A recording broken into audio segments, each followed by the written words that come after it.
So as we get back to the Guthrie investigation now, I guess the headline today is that they ran the glove that was found near the scene through the FBI database and no match came back.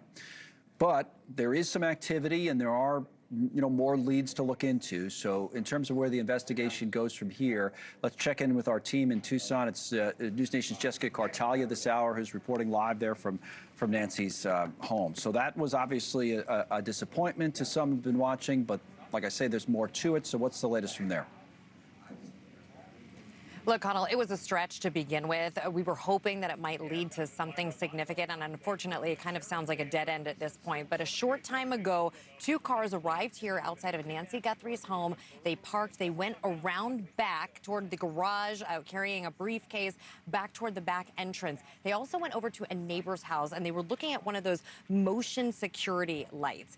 As you mentioned, now what they were doing is still unclear. We're working to determine that. But as you mentioned, we learned that the results of that DNA taken from a glove that resembled the one on the Ring camera that we saw here turned out to not have a match in that DNA database, CODIS, right? Since a match wasn't detected, it doesn't necessarily mean that it's completely a dead end, but investigators will now have to go to genealogy databases and attempt to work back toward the suspect that way.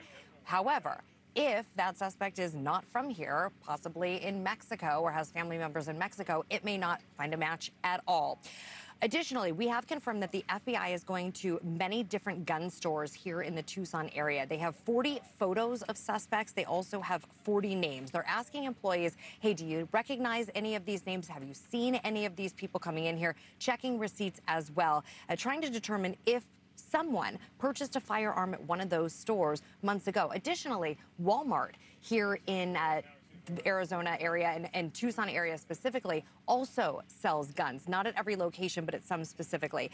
Pima County Sheriff's Office now says all members have been cleared of suspects, members of the Guthrie family. We're also learning that investigators are working with Walmart management specifically to develop leads because that backpack the suspect is wearing, we know, was sold at Walmart. So Walmart coming into play, Guthrie family being off the hook coming into play, description of the suspect wearing that Walmart backpack as well. So a lot of different things happening today, Connell. As far as new leads that we're hearing about, nothing as of this point.